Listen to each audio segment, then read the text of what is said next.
الحمدللہ رب العالمین، الصلاة والسلام علی سید الانبیاء والمرسلین وعلی آلہ واصحابہ اجمعین، اما بعد۔ اعوذ باللہ من الشیطان الرجیم، بسم اللہ الرحمن الرحیم۔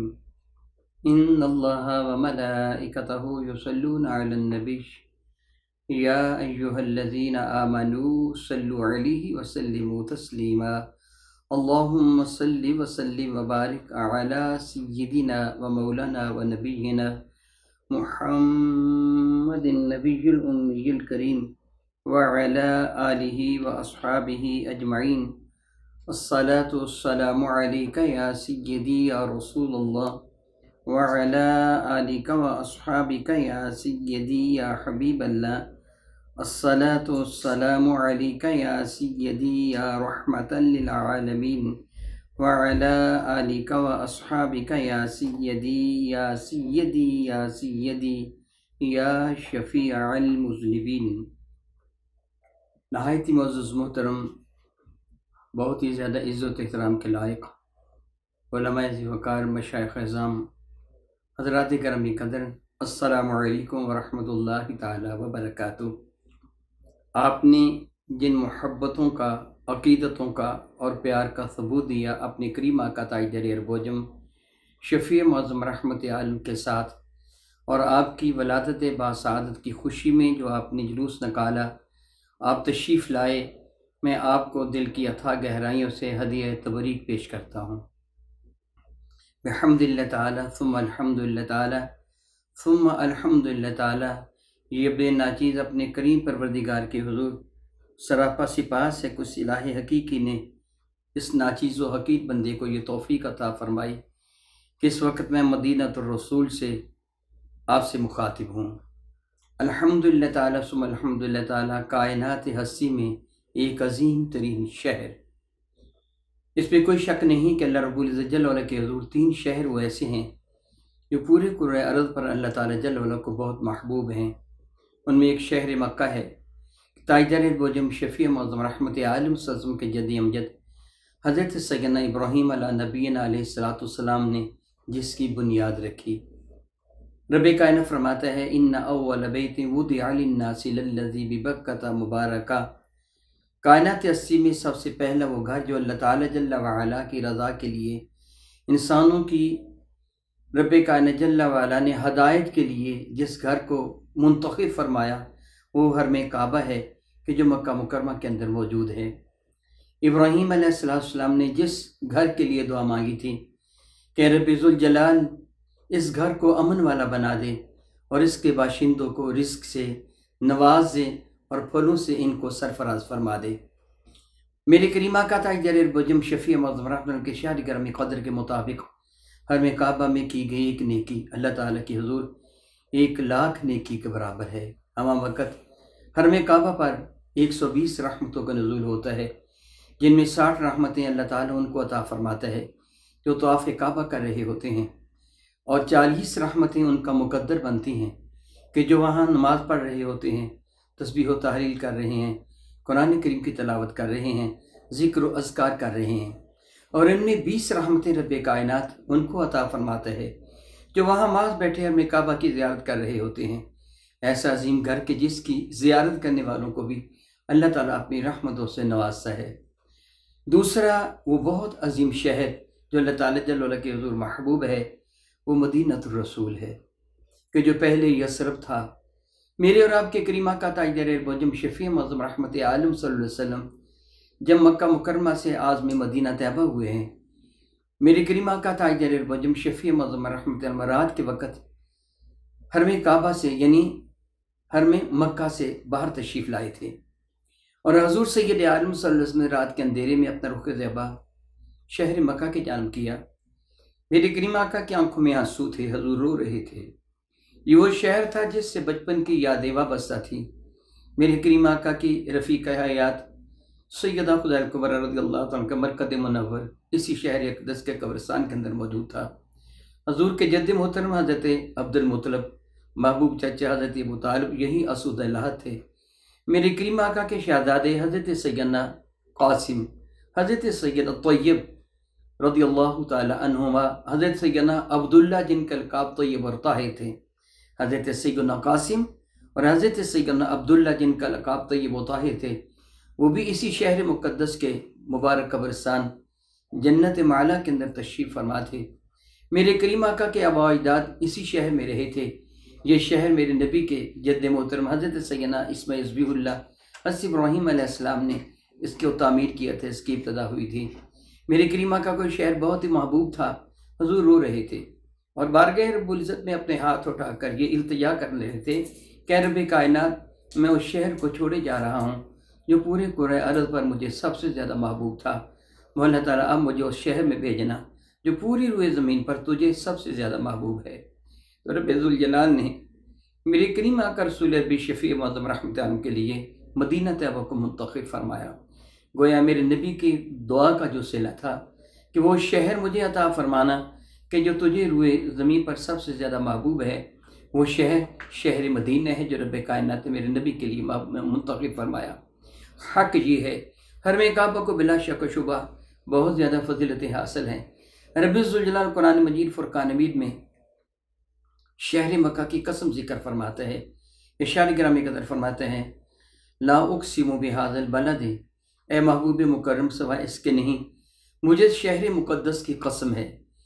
مفسرین اکرام بالاتفاق فرماتے ہیں اس سے مراد شہر مکہ ہے کہ اس وقت تک میرے کریم آقا حضور رحمت عالم نے ہجرت نہیں فرمائی تھی اور یہ سورہ برکہ سورۃ البلد مکہ مکرمہ میں نازل ہوئی تھی۔ رب ذوالجلال میرے کریم آقا رسول ربی کو فرماتا ہے، محبوب مکرم سوائے اس کے نہیں، مجھے شہر مقدس کی قسم ہے۔ قرآن کریم کی تلاوت کرنے والا جب اس قسم کا ذکر سنتا ہے یا پڑھتا ہے تو اس کے ذہن میں یہ آتا ہے کہ چونکہ شہر میں مکہ مکرمہ موجود ہے، آب زمزم کا کنواں بھی ہے جو نبی کے قدموں کے صدقہ سے پیدا ہوا، اس شہر میں حجر اسود بھی ہے، مقام ابراہیم بھی ہے جو جنت کے پتھر ہیں، اس شہر میں حرم کعبہ بھی ہے جو عزت و عظمت کا ایک مظہر ہے، جس کی زیارت کرنے والوں کو بھی اللہ تعالیٰ جل وعلا نعمتوں سے نوازتا ہے۔ ایک ایک نماز کا درجہ 1,00,000 نماز کے برابر ہو جاتا ہے۔ بلا شک و شبہ یہ شہر امن ہے۔ اس شہر میں رب کائنات جل وعلا کی رحمتوں کا نزول ہوتا ہے، اس لیے رب کائنات نے شہر کی قسم کا ذکر فرمایا ہوگا، مگر اس کی حیرانی کی جو سب سے زیادہ حیرت اس کے دل میں یہ آئی تھی کہ حرم کعبہ اتنی عزت والا ہے۔ اللہ تعالیٰ جل وعلا واضح فرماتا ہے کہ میں قسم کیوں ذکر فرماتا ہوں، فرماتا ہے محبوب مکرم انت حل بہذا البلد، محبوب قسم اس لیے ذکر فرماتا ہوں کہ تم اس شہر میں رہتے ہو۔ لا اقسم بہذا البلد وانت حل بہذا البلد، اے محبوب مکرم تم جو اس شہر میں رہتے ہو اس لیے میں شہر کی قسم اٹھا رہا ہوں۔ سبحان اللہ تعالی و بحمدہ، میرے اور آپ کے کریم آقا رب ذوالجلال کی محبوب تاجر الوجم شفیع معظم رحمت عالم صلی اللہ علیہ وسلم نے اپنی زندگی کے تقریباً 53 برس سوائے ان سالوں کے کہ جو سیدہ حلیمہ سعدیہ کے ہاں بسر کیے تھے، بقیہ سال آپ نے یہیں گزارے۔ 40 سال کی عمر میں اعلان نبوت فرمایا، 13 سال کے بعد آپ نے ہجرت فرمائی ہے اعلان نبوت فرمانے کے بعد۔ یہاں اتنا عرصہ رہے رب کائنات شہر کی مقدس کی قسم اٹھاتا ہے، اس وقت سے لے کے آج تک میرے نبی مدینہ طیبہ میں تشریف فرمایا۔ خود سوچیے اس کا درجہ کتنا بلند ہو گیا، کتنی عظمتیں مدینہ طیبہ کو میسر آ گئیں۔ میرے قریب نے دعا مانگی تھی، مولا تعالیٰ مجھے شہر میں بھیج جو روئے زمین پر تجھے سب سے زیادہ محبوب ہے، تو پھر انتخاب شہر مدینہ کا ہوا۔ ابتدا میں یہ سرب تھا، رب ذوالجلال نے اس لیے شاید اس شہر کا انتخاب کیا تھا کہ یہ پہلے بلاؤں کا مرکز تھا۔ اس کے گرد و نواح میں بہت سارے آتش فشاں پہاڑ تھے جو آگ اگلتے رہتے تھے، گندک کی بدبو سے سارے کا سارا ماحول بہت ہی زیادہ معاذ اللہ تعالیٰ سے قابل نفرت تھا، لیکن میرے نبی کے صدقہ سے رب کائنات سے مدینۃ الرسول بنا دیا۔ وہ گلی کوچوں بازار جو گندک کی بدبو سے اٹے تھے، میرے کریم آقا کے پسینہ کی خوشبو سے آج تک مہک رہے ہیں۔ وہ شہر کے جس میں آنے والا گدھے کی طرح چیخ کر آتا تھا تاکہ اس کی بلاؤں سے وہ محفوظ رہے، آج وہ شہر میرے نبی کے قدموں کے صدقہ سے اتنی عظمت اور بلندی پہ پہنچ گیا کہ اس کی مٹی بھی خاک شفا بن گئی۔ الحمدللہ تعالیٰ اس وقت یہ بندہ ناچیز، یہ ایک حقیر بندہ اپنے رب کے احسان سے، اپنے نبی کے صدقہ سے اس شہر مقدس سے آپ کو مخاطب ہے۔ میرے کریم آقا رسول ربی شفیع معظم رحمت اللہ شہر مقدس میں جب جلوہ فرما ہوئے تھے، ان لمحات کی منظر کشی فرماتے ہوئے سیدنا برا بن عازب رضی اللہ تعالیٰ عنہ ارشاد فرماتے ہیں یہ حدیث مبارکہ جو میں آپ کے سامنے پیش کرنے جا رہا ہوں یہ صحیح مسلم کتاب الزہد میں حدیث الہجرہ کے نام سے معروف ہے۔ سیدنا برا بن عازب رضی اللہ تعالیٰ عنہ ارشاد فرماتے ہیں کہ تاجر بوجم شفیع معظم رحمت عالم صلی اللہ علیہ وسلم کے رحلت مبارکہ کے بعد حضرت سیدنا صدیق اکبر رضی اللہ تعالیٰ عنہ نے میرے ابا برا کہتے ہیں کہ میرے ابا عازب سے حضرت سیدنا صدیق اکبر رضی اللہ تعالیٰ نے اونٹ کا کجاوا یعنی اونٹ کے اوپر رکھنے والی جو رہنما ایک لکڑی ہوتی ہے اونٹ کا کجاوا وہ خریدا۔ حضرت سیدنا صدیق اکبر رضی اللہ تعالیٰ عنہ نے رقم ادا نہیں کی، وہ کجاوا لیا اور ارشاد فرمایا کہ میں اپنے کاشان مقدس سے اس کی رقم ادا کروں گا۔ برا فرماتے میرے ابا عازب نے مجھے فرمایا کہ اے برا کجاوا اٹھا، رسول محتشم رحمت عالم صلی اللہ علیہ وسلم کے محبوب صحابی صدیق اکبر ہیں، یہ کجاوا نہیں اٹھائیں گے، تو کجاوا اٹھا اور ان کے ساتھ چل۔ میں نے کجاوا اٹھایا اور میں ساتھ چل پڑا۔ میرے ابا عازب انہوں نے آگے بڑھ کر صدیق اکبر کا ہاتھ پکڑ لیا اور وہ بھی ان کے ساتھ ہو لیے اور کہنے لگے ابو بکر مجھے وہ لمحات تو بتاؤ جب تم مدینہ طیبہ میں آئے تھے اور ہجرت کر کے آئے تھے تو راستے میں کیا کچھ ہوا تھا۔ سبحان اللہ تعالی و بحمدہ، صحابہ اکرام رضوان اللہ تعالی اجمعین میرے کریم آقا تاجر الوجم شفیع معظم رحمت کی مقدس اور معظم زندگی کے ان مقدس لمحات کے متعلق وہ جاننا چاہتے تھے، ہمہ وقت حضور نے کیسے کہاں کیا عمل فرمایا۔ سیدنا صدیق اکبر رضی اللہ تعالیٰ عنہ نے ہجرت کا سارا واقعہ ارشاد فرمایا، ایسے ہم مکہ مکرمہ سے چلے، ایسے ام معبد کے ہاں آئے، پھر ایسے مدینہ طیبہ میں۔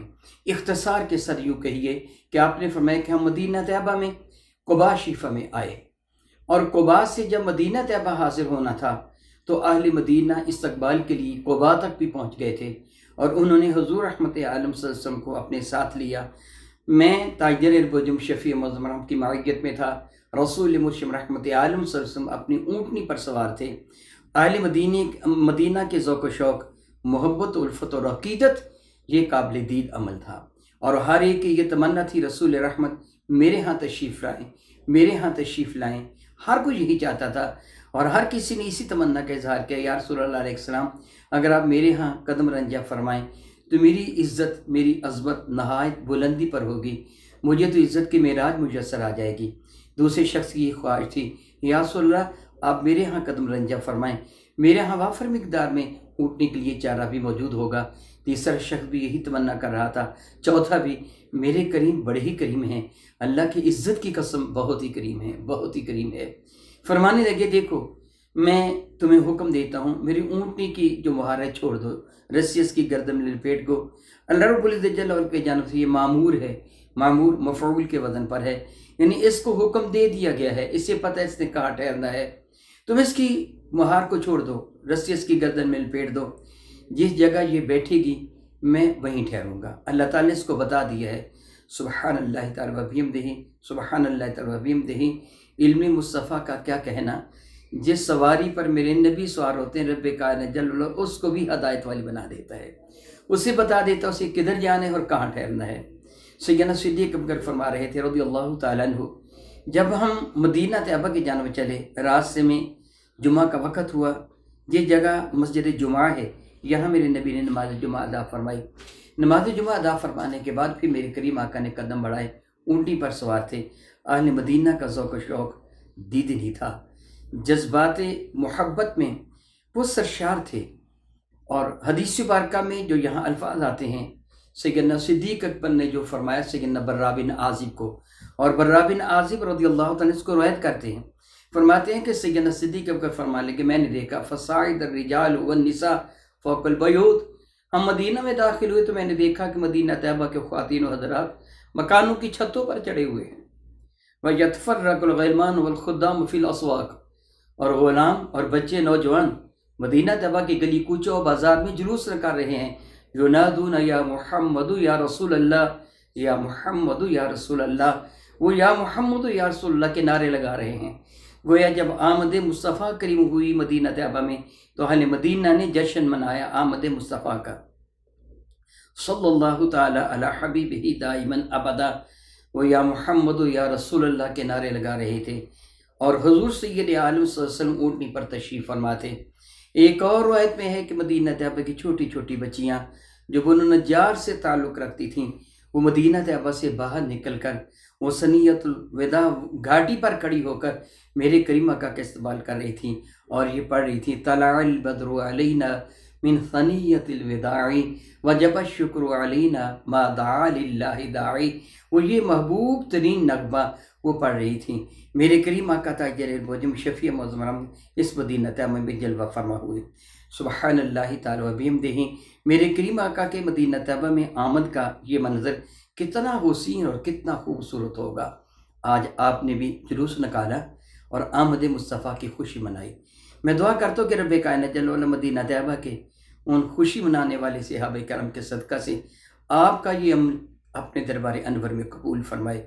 ہم ناچیز اور حقیر بندے ہیں، قدم قدم پہ ہم سے کوتاہی غلطی سرزد ہو جاتی ہے۔ میں دعا کرتا ہوں کہ رب کائنات اس خوشی کے دوران ہم ناچیز و حقیر بندوں سے جو بھی غلطی جو بھی قصور سرزد ہوا تو اپنی شان کریمی کے لائق اپنے محبوب مکرم شفیع معظم کے صدقہ سے اس کو معاف فرما دینا۔ اللہ تعالیٰ اپنی شان کریمی کے لائق اس عمل خیر کا ہمیں اجر عظیم عطا فرمانا۔ تصور میں لائیے وہ منظر کتنا حسین ہوگا کہ جب میرے کریم آقا تاجر البجم شفیع معظم رحمت عالم نے اس جہان رنگو میں قدم رکھا ہوگا۔ محدثین کرام نے، ارباب صحرا نے اپنی اپنی کتب سیرہ اور کتب حدیث میں اس منظر کی بڑے محبوب انداز میں منظر کشی کی ہے۔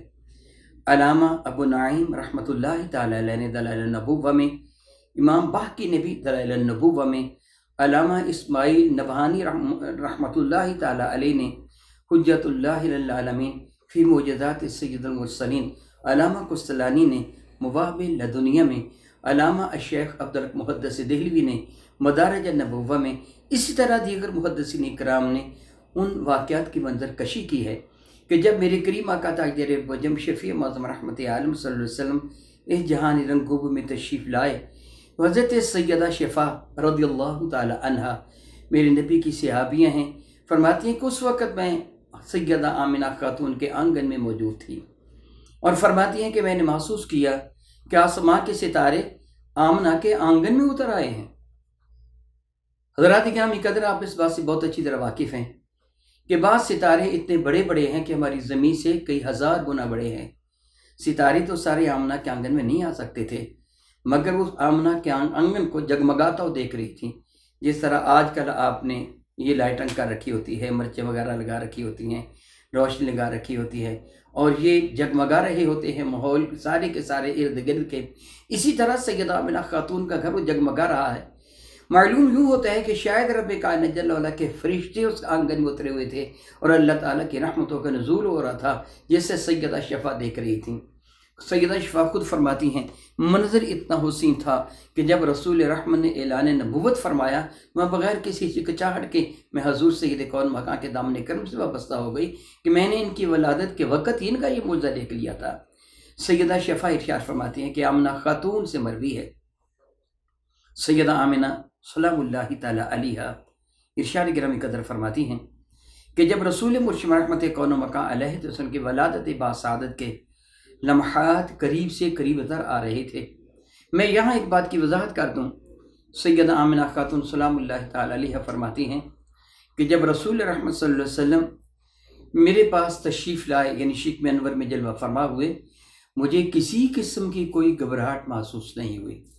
جتنا عرصہ تک میرے ہاں تشریف فرما رہے، تقریباً 9 ماہ، مجھے ایک لمحہ کے لیے بھی کبھی کو گھبراہٹ، کوئی پریشانی کبھی بھی محسوس نہ ہوئی۔ کیسے محسوس ہوتی؟ یہ نبی تو ماؤں کو عزتیں دینے کے لیے آئے ہیں، یہ تو پوری کائنات کے لیے باعث رحمت بن کے آئے ہیں، بھلا یہ اپنی والدہ ماجدہ کو کیوں تکلیف ہونے دیتے اور ان کی وجہ سے والدہ ماجدہ کو پریشانیاں کیوں ہوتی؟ ان کے صدقہ سے تو کائنات کی پریشانیاں ٹل رہی ہیں۔ فرماتی ہیں کہ جب ان کی ولادت باسعادت کا وقت تھا، مجھے کسی بھی قسم کی کوئی پریشانی نہ تھی، سوائے اس پریشانی کے کہ میں محسوس کر رہی تھی اس وقت گھر میں کوئی بھی خاتون نہیں ہے جو میرے ساتھ معاونت کرے۔ میں تھوڑی سی پریشان تھی۔ یک میں نے ایک منظر دیکھا کہ سطح زمین سے لے کے اوج سماوات تک، یعنی آسمان سے لے کے زمین تک میرے گرد گرد ایک چادر سی ایک پردہ سا لپیٹ دیا گیا اللہ اکبر اللہ اکبر، کس قدر اہتمام فرماتا ہے رب ذوالجلال اپنے محبوب مکرم کی والدہ محترمہ کی عزت و عظمت کا۔ فرماتی ہیں ایک جس طرح چار دیواری ہوتی ہے اس طرح ایک چادر پردے کی طرح میرا گرد گرد لپیٹ دی گئی، اور اس چادر کی اور سے میں نے دیکھا کہ دراز کا خواتین، معلوم ہوتا تھا یہ بنو ہاشم کی خواتین ہیں، بنو ہاشم کی خواتین کچھ دراز کا تھی، لمبے قد کی تھیں، اس طرح کی وہ خواتین اس چادر کے اندر یعنی پردے کے اندر آسمان کی جانب سے اتر آئیں۔ نہایت ہی خوبصورت اور حسین وہ خواتین تھیں، اجنبی تھیں، لیکن محسوس ہو رہا تھا یہ تو میرے ساتھ بہت مانوس ہیں، شاید میں نے ان کو پہلے بھی کہیں دیکھا ہوا ہے، یعنی ان کے آنے سے مجھے اجنبیت محسوس نہیں ہوئی بلکہ انسیت محسوس ہوئی، میں ان سے مانوس ہوئی۔ پھر میں یہ سوچنے لگی میں ان سے مانوس تو ہوں، جس طرح میں ان کو پہلے دیکھا ہوا ہو، میں ان کو جانتی ہوں، مجھے ان سے کوئی واحد محسوس نہیں ہو رہی، مگر میں ان کے ناموں سے واقف نہیں ہوں۔ یکا یک ان میں سے ایک نے کہا آمنہ میرا نام حوا ہے، آدم علیہ السلام کی زوجہ، تیری ماں، اور یہ دوسری میرے ساتھ جو ہیں یہ حضرت حاجرہ خاتون ہیں جو تیری جدہ محترمہ اسماعیل ذبیح اللہ کی والدہ محترمہ، اور یہ تیسری حضرت مریم ہیں حضرت عیسیٰ علیہ السلام کی والدہ محترمہ، اور یہ چوتھی آسیہ بنت مزاحم ہیں جن کو حضرت سیدنا موسیٰ کلیم اللہ پر ایمان لانے کی پاداش میں فرعون لعین نے الیاذ باللہ تعالیٰ شہید کر دیا تھا، یہ وہ ہیں، اور ہم تیری خدمت کے لیے آئے ہیں۔ سبحان اللہ تعالیٰ و بحمدہ، سبحان اللہ تعالیٰ و بحمدہ۔ دنیا میں جب ایسا وقت آتا ہے تو اس خاتون کے جس کو اللہ تعالیٰ جل وعلا کوئی نور نظر عطا فرمانے والا ہوتا ہے، اس کی حفاظت کے لیے، اس کی معاونت کے لیے، اس کی مٹھی چاپی کے لیے، اس کی خدمت گزاری کے لیے گھر والے خواتین کا انتظام کرتے ہیں، جس کو آپ عرف عام میں قابلہ یا داعیہ کہتے ہیں۔ رب ذوالجلال نے میرے کریم آقا کی ماں کی خدمت کے لیے خود انتظام فرمایا۔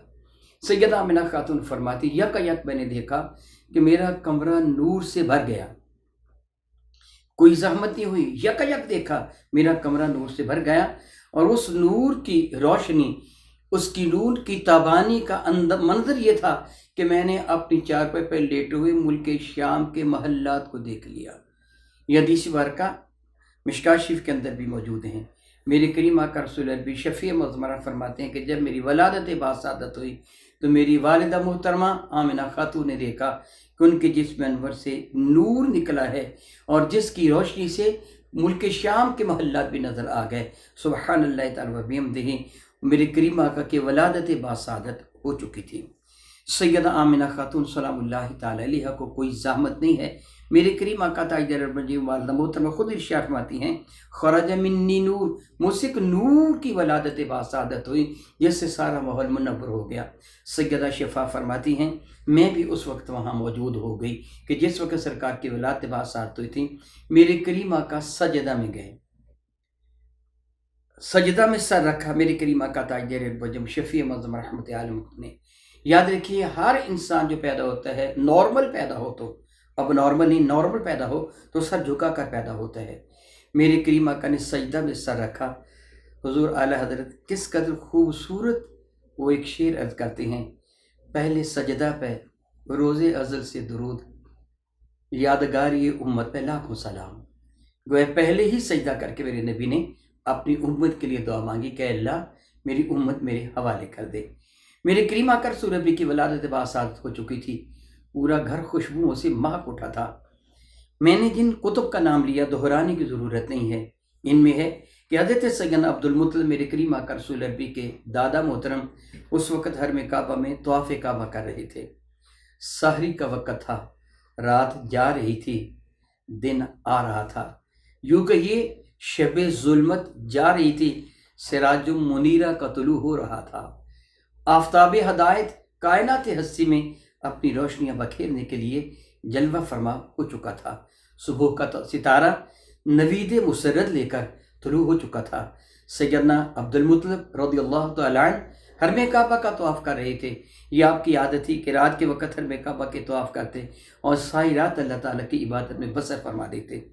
والد وقار حضرت سیدنا عبداللہ وہ تو کب کے اللہ کو پیارے ہو چکے تھے، اب دادا محترم کی شفقتیں میرے کریم آقا رسول ربی کی والدہ محترمہ کے ساتھ ہی جد محترم حرم کعبہ کا تو آپ کرتے کرتے یک محسوس فرماتے ہیں کہ حرم کعبہ مقام ابراہیم کی جانب جھکا۔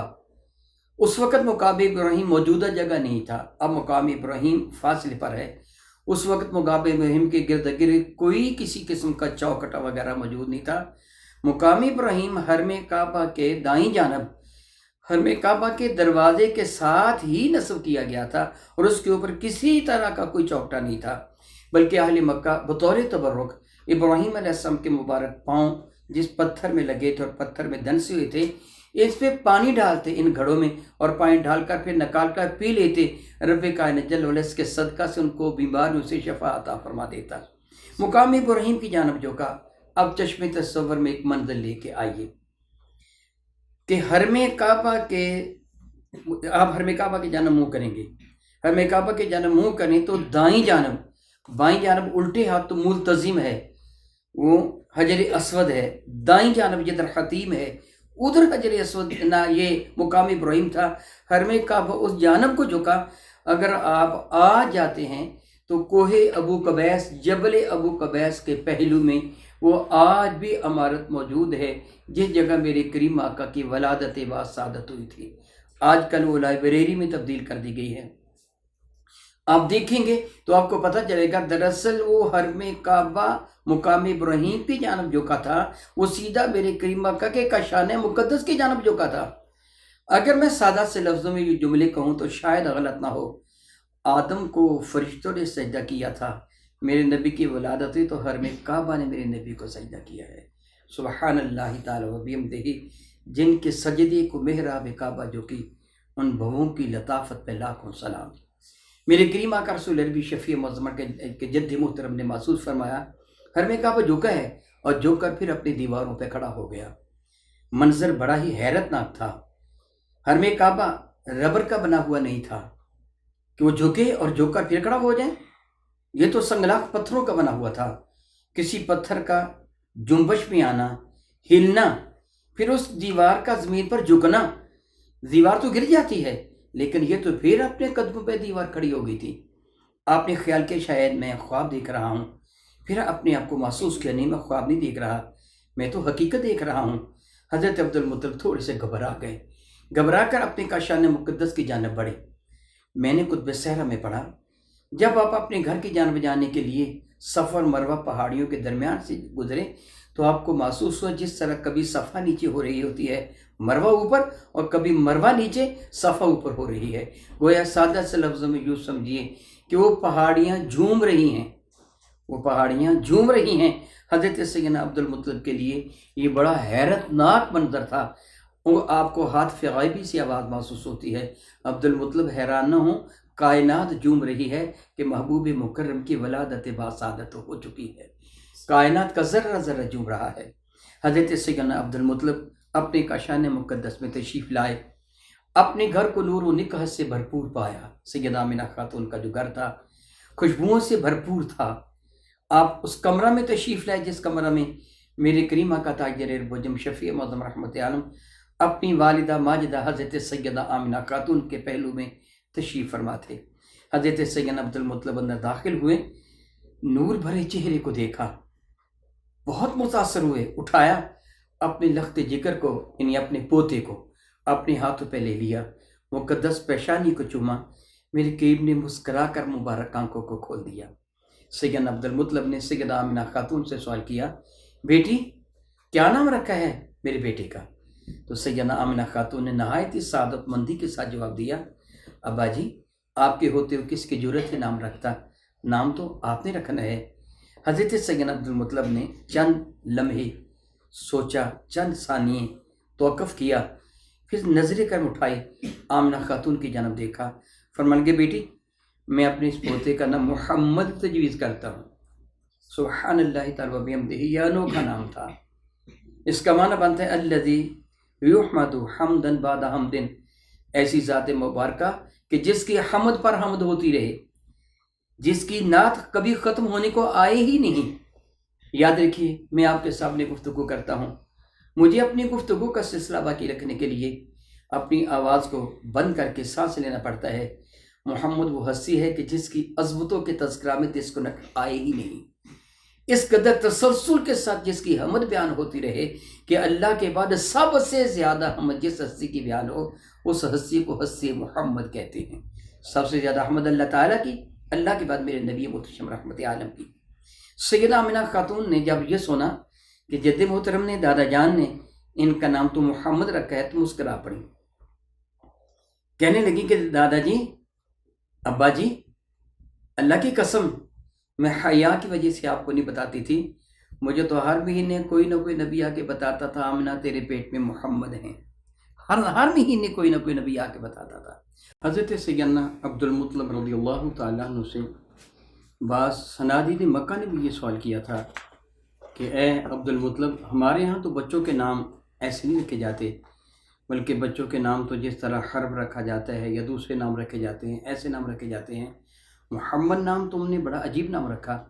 تو حضرت عبد المطلب کا جواب یہ تھا، میں امید رکھتا ہوں میرے پوتے کی ہمیشہ حمد ہوتی رہے گی، تعریف ہوتی رہے گی، اس کا اچھے لفظوں میں ہمیشہ تذکرہ ہوتا رہے گا۔ وہ رب کائنات جل وعلا نے القاء فرمایا ہوگا حضرت عبد المطلب کو کہ ان کا اسم گرامی قدر کیا رکھا جائے گا۔ یہ وہ نام ہے جو اللہ تعالیٰ جل وعلا نے تخلیق آدم سے پہلے ہی میرے نبی کے لیے تجویز فرما رکھا تھا۔ حضرت سیدنا عبد المطلب رضی اللہ تعالیٰ عنہ نے میرے کریم آقا تاجدار عرب و عجم شفیع معظم رحمدان کو میرے کریم آقا کی والدہ مائدہ حضرت سیدہ آمنہ کے پہلو میں لٹا دیا۔ ذرا اندازہ کیجئے اس وقت وہ کتنا حسین منظر ہوگا۔ سبحان اللہ سبحان اللہ، جس سہانی گھڑی چمکا طیبہ کا چاند، اس دل افروز ساعت پہ لاکھوں سلام۔ پھر چند دن کے بعد حضرت حلیمہ سعدیہ میرے کریم آقا رسول اللہ کی خدمت فیض درجت میں پہنچی۔ تفصیلات سے عموماً آپ آگاہ ہیں۔ حضرت حلیمہ سعدیہ جب میرے کریم آقا تاجدار عرب و عجم شفیع معظم رحمدان کو لے کر اپنے خیمہ میں آئی ہیں، رواج عرب کے مطابق وہ خواتین، وہ دائیہ جو بچے کی پرورش کے لیے منتخب کی جاتی تھی، وہ چند دن تک وہاں رہتی تھی جس علاقہ سے بچے کو وصول کیا گیا ہے، تاکہ وہ دیکھے کہ بچہ اس کے ساتھ مانوس ہے بھی کہ نہیں ہے۔ اگر بچہ مانوس ہو تو ٹھیک ہے، وگرنہ والدین اس بچے کو واپس لے لیتے تھے۔ حضرت حلیمہ سعدیہ رضی اللہ تعالیٰ عنہ ارشاد فرماتی ہیں کہ میری یہ حالت تھی کہ میرے علاقہ بنو سعد کے قبیلہ میں غربت اپنے انتہا کو پہنچ ہوئی تھی، اس لیے میں بچے کو لینے کے لیے آئی تھی کہ شاید اس غربت کا کچھ مداوع ہو سکے، میں بچے کی پرورش کروں گی تو بچے کے والدین یا عزو و قربا مجھے کچھ نہ کچھ اس کا صلہ دیں گے۔ میں اس نیت کے ساتھ آئی تھی۔ فرماتی ہیں کہ میرے ایک جانب دودھ آتا تھا، یعنی دائیں جانب دودھ نہیں آتا تھا، بائیں جانب دودھ آتا تھا۔ میرا بیٹا وہ دودھ پیتا مگر اس کا پیٹ نہیں بھرتا تھا۔ میں نے خیال کیا تھا میں اپنے بیٹے کو اونٹنی وغیرہ کا دودھ پلا کر میں اس کی پرورش کر لوں گی، کوئی بچہ لوں گی اور اس کو میں اپنا دودھ پلاؤں گی، پھر اس کے والدین مجھ کو اس کا صلہ عطا فرمائیں گے۔ فرماتی میری حیرانی کی انتہا نہ رہی کہ جب میں نے رسول رحمت صلی اللہ علیہ وسلم کو اپنی گود میں لیا، اپنی آغوش محبت میں لیا، اور اس جانب میں نے ان کو کیا جس طرح میری دودھ آتا تھا بائیں جانب، تو آپ نے دودھ پینے سے انکار کر دیا۔ میں پریشان ہو گئی، اگر بچے نے دودھ نہ پیا تو بچہ واپس لے لیا جائے گا اور میں تہی دامن خالی ہاتھ واپس لوٹ کے جاؤں گی۔ مجھے محسوس ہوا جس طرح دائیں جانب میرے کچھ بوجھ سا محسوس ہو رہا ہو۔ میں نے بائیں جانب کیا تو بچے نے دودھ پینا شروع بھی کر دیا اور مجھے دودھ آ بھی گیا۔ سبحان اللہ تعالیٰ و بحمدہ۔ گویا حضرت حلیمہ سعدیہ یہ نہیں کہہ سکتی تھیں کہ انہوں نے میرے بچے کا حصہ پیا ہے، بلکہ رب ذوالجلال نے ان کے دودھ کو اس وقت تک محفوظ رکھا جب تک میرے کریم آقا ان کی آغوش محبت میں نہیں تشریف لے گئے۔ جب حضور ان کے ہاں تشریف لے گئے ہیں تو پھر ان کو اس جانب دودھ آیا اور حضرت حلیمہ سعدیہ نے حضور کو دودھ پلایا، پھر دوسری جانب کا دودھ اپنے بچے کو پلایا، اس کا پیٹ بھی بھر گیا۔ ہمیشہ رسول رحمت نے دائیں جانب کا دودھ ہی نوش فرمایا، کبھی بھی بائیں جانب کا دودھ نوش نہیں فرمایا۔ حلیمہ فرماتی میں ان کو لے کر اپنے خیمہ میں آ گئی اور اپنے خامن کو آ کر مبارکباد دی، تجھے مبارک ہو، رب کائنات جل وعلا نے میری بیماری کو دور فرما دیا۔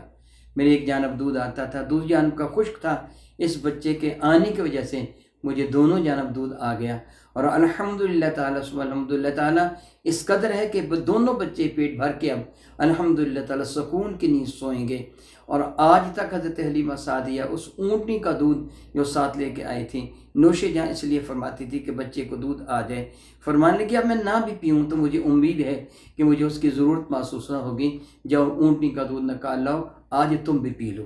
حضرت حلیمہ سعدیہ کے خاوند ذی وقار، وہ برتن ایک ہی برتن ان کے پاس عموماً ہوتا تھا جب وہ سفر پر روانہ ہوتے، بڑا سا برتن، اسی برتن میں پانی بھر لاتے، اسی برتن میں جانور کو پانی پلایا جاتا، اسی کو دھو کر پانی بھر کے رکھ لیتے، یعنی ایک ہی بڑا برتن بالٹی نما ان کے پاس ہوتا، جس برتن میں وہ دودھ بھی دھو لیتے اسی برتن میں پانی پینے کے لیے لے آتے، اسی برتن میں جانوروں کو پانی پلانے کے لیے لے آتے۔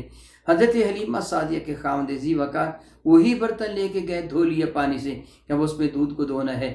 حضرت حلیمہ سعدیہ نے تھوڑی دیر کے بعد دیکھا کہ اونٹنی جو پہلے بہت کم دودھ دیتی تھی وہ مشکل تمام یوں سمجھیے پاؤ ڈیڑھ پاؤ دودھ، اور آج اتنا دودھ دیا کہ دور سے آپ نے ملاحظہ فرمایا کہ برتن کے اوپر جھاگ نظر آ رہے ہیں۔ تو آپ بڑی حیران ہوئی، اپنے خاوند سے پوچھا اونٹنی نے اتنا دودھ دیا کہ سارا برتن لبالب بھر گیا؟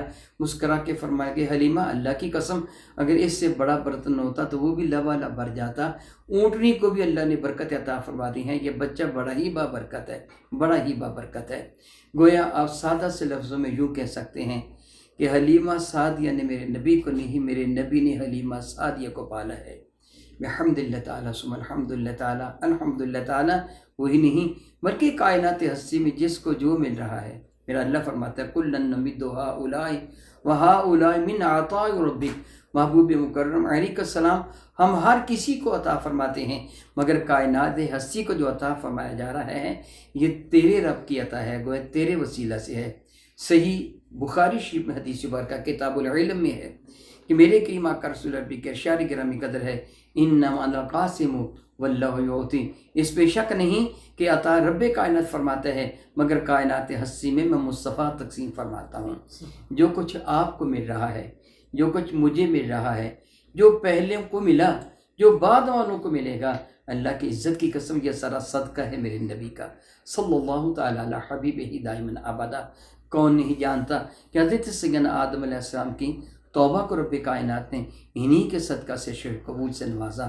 کسے علم نہیں ہے کہ قیامت کا دن ہوگا تو جنت کا دروازہ میرے نبی کے ہاتھ پر کھلے گا؟ کسے علم نہیں ہے کہ میرے کریم آقا رسول نبی کو شفیع معظم رحمت عالم کو اللہ تعالیٰ نے شان محبوبیت عطا فرمائی؟ خود فرماتا عسیٰ ان یبعثک ربک مقام محمودا، ان قریب آپ کا پروردگار آپ کو مقام محمود عطا فرمائے گا۔ کوئی چاہے نہ چاہے، کوئی چاہے نہ چاہے، آپ کی ثنا، آپ کی صفت بیان کرنا ہی اسے پڑے گی۔ خود میرے کریم آقا تاجر البجم شفیع معظم رحمت عالم مسجد نبی شیفہ میں تشریف لائے۔ سیدنا ابن عباس رضی اللہ تعالیٰ عنہ اس حدیث مبارکہ کے راوی ہیں۔ صحابہ مسجد نبی شیفہ کے آنگن میں بیٹھے تھے، آپس میں باتیں کر رہے تھے۔ وہ کہہ رہا تھا کہ ان اللہ اصطفیٰ آدم، اللہ نے آدم کو صفی بنا دیا، چن لیا۔ مصطفیٰ کا معنی ہوتا ہے چنا ہوا۔ میرے نبی مصطفیٰ ہیں، پوری کائنات ہستی میں اللہ تعالیٰ نے میرے نبی کو چنا۔ آدم بھی صفی ہیں، وہ بھی مصطفیٰ ہیں۔ وہ کس اعتبار سے کہ اللہ تعالیٰ جل وعلا نے کائنات ہستی کو پیدا فرمانے کا ارادہ فرمایا تو خود ارشاد فرماتا ہے اذا اراد شیئا ان یقول له کن فیکون، جب اللہ تعالیٰ جل وعلا نے کسی بھی چیز کی تخلیق کا ارادہ فرمایا، اسے حکم دیا ہو جانے کا، وہ چیز ہو گئی۔ اللہ تعالیٰ نے زمین کو بنانا تھا، فرمایا کن، زمین بن گئی۔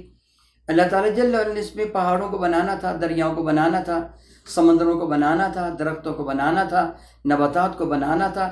زمین کی کوکھ میں اللہ تعالیٰ جل وعلا نے بے شمار خزانوں کو رکھنا تھا، کن کہہ کے سب کچھ کو بنا دیا۔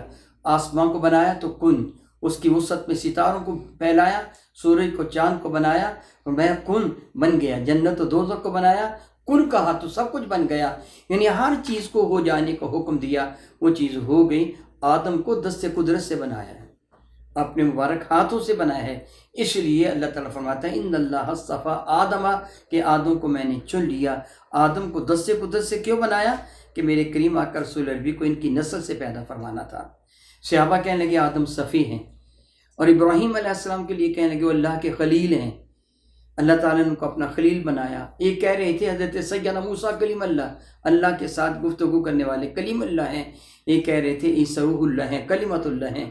ابن عباس فرماتے اتنے میں رسول رحمت تشریف لے آئے۔ تاجدر بجم شفیع معظم رحمۃ اللہ نے ان کو سنا، فرمانے کہ میں نے سنا جو تم کہہ رہے تھے، اور حیرت کے انتظار کر رہے تھے کہ آدم صفی ہیں، حضرت سیدنا ابراہیم اللہ کے خلیل ہیں، حضرت موسیٰ اللہ کے کلیم ہیں، حضرت عیسیٰ کلمت اللہ ہیں، روح اللہ ہیں، وہ ٹھیک ہیں، سنو وہ سارے کے سارے ٹھیک ہیں۔ ابراہیم اللہ کے خلیل ہیں، آدم صفی ہیں، عیسیٰ کلمت اللہ ہیں، روح اللہ ہیں، حضرت موسیٰ کلیم اللہ ہیں، اللہ و انا حبیب اللہ، سن لو ہم اللہ کے حبیب ہیں۔ سبحان اللہ و بحمدہ۔ فرمانے لگے قیامت کا دن ہوگا، آدم اور ان کے ماں سوا، یعنی آدم اور ان کے بعد قیامت تک آنے والے انبیاء علیہ السلام جو تشریف لائے میرے نبی سے پہلے، قیامت تک آنے والے سارے کے سارے انسان، میرے نبی فرماتے سارے کے سارے میرے جھنڈے کے نیچے ہوں گے، اور ہم اللہ کے حبیب ہیں۔ سارے انبیاء حضرت آدم سے لے کے عیسیٰ علیہ السلام تک سارے انبیاء اور سارے کے سارے انسان فرماتے ہیں انا سید ولد آدم، میں اولاد آدم کا سردار ہوں، یعنی پوری کائنات ان کا حشر میرے قدموں پر ہوگا۔ اللہ اکبر، اللہ اکبر، اللہ اکبر۔ الحمدللہ تعالیٰ، اللہ تعالیٰ کا کتنا کرم ہے، کتنا کرم ہے، کتنا کرم ہے۔ میں تہ دل سے آپ کو مبارکباد پیش کرتا ہوں۔ میں خود بھی اللہ تعالیٰ جل وعلا کا شکر ادا کرتا ہوں۔ وہ اللہ تعالیٰ کتنا احسان اور کتنا کرم ہے کہ ہمیں اپنے اس محبوب مکرم کا امتی بنا لیا۔ حضور کا امتی ہونے کے اعتبار سے ہماری کچھ ذمہ داری بھی ہے۔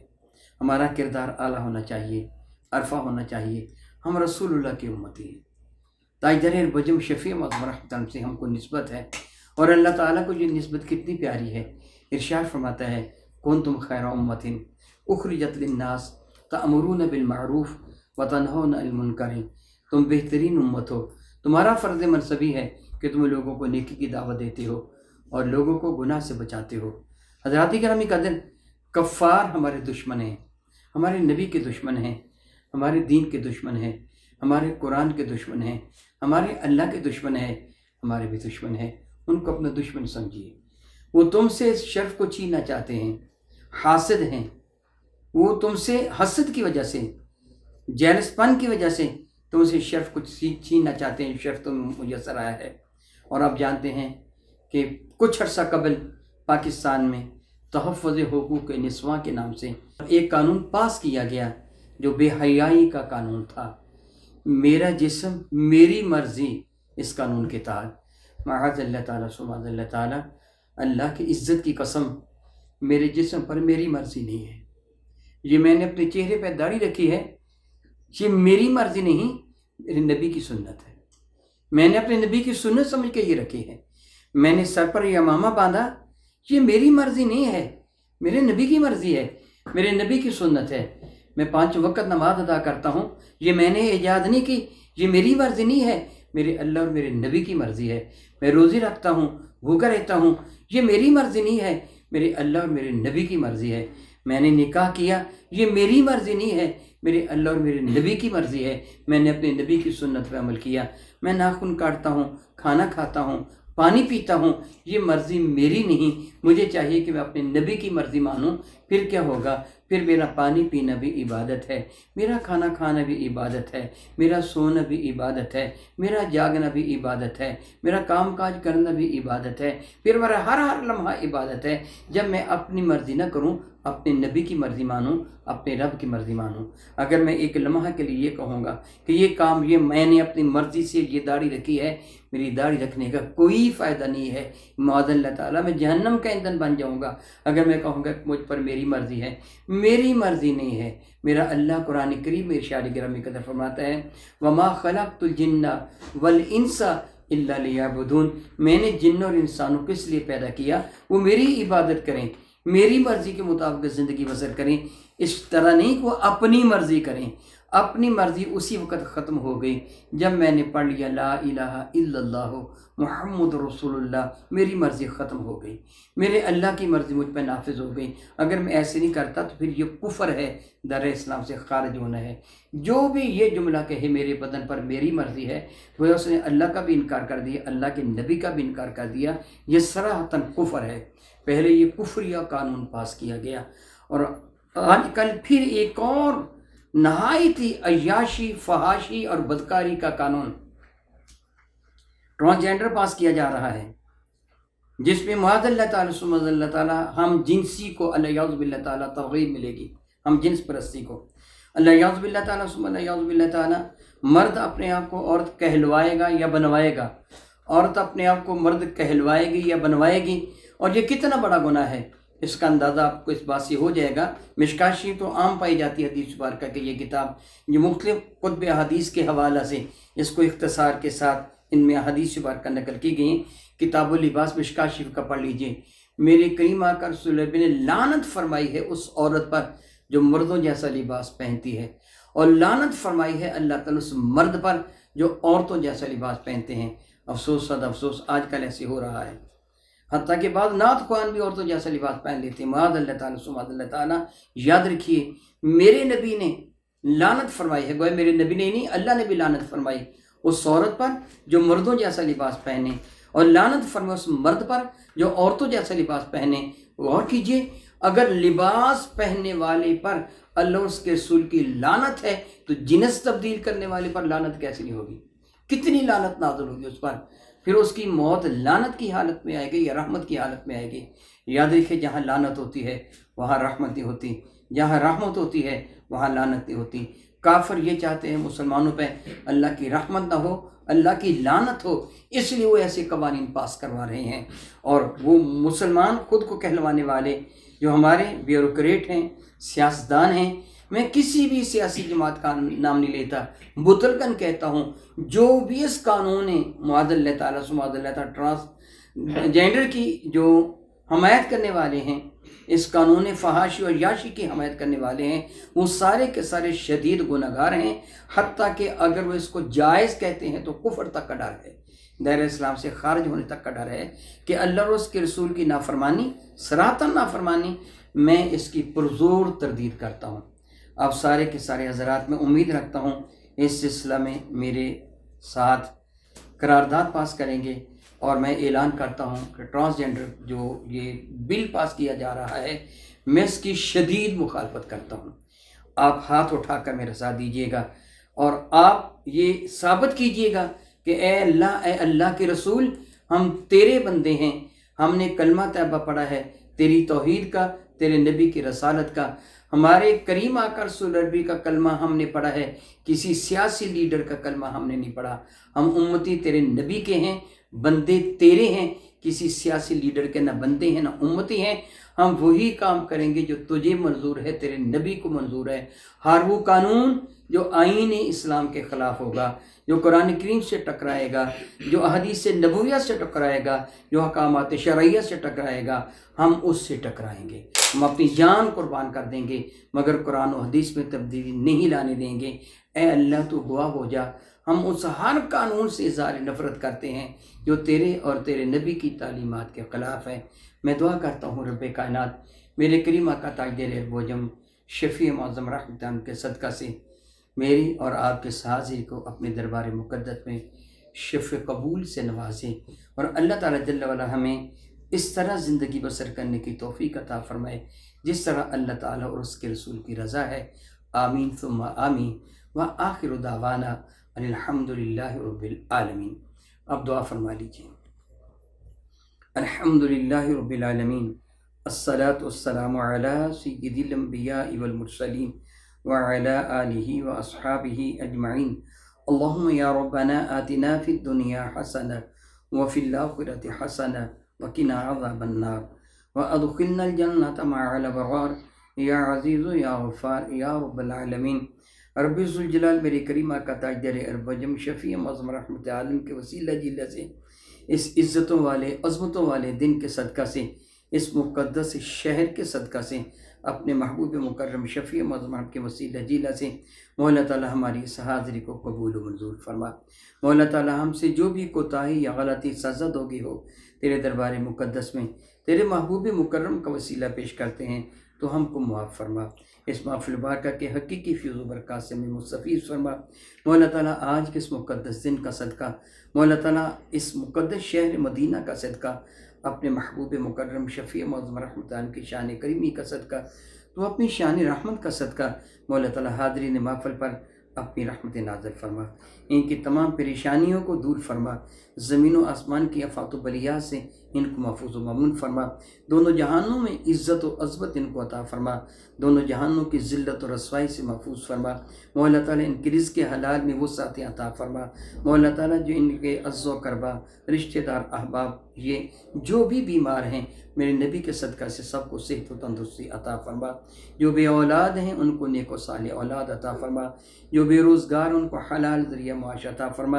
اے رب ذوالجلال جس کے دل میں جو بھی نیک تمنا ہے میرے نبی کے صدقہ سے اس کو پوری فرما، بری تمنا سے محفوظ و مامون فرما۔ اپنے محبوب مکرم کے ارشادات عالیہ کے مطابق ہمیں زندگی بسر کرنے کی توفیق و ہمت عطا فرما۔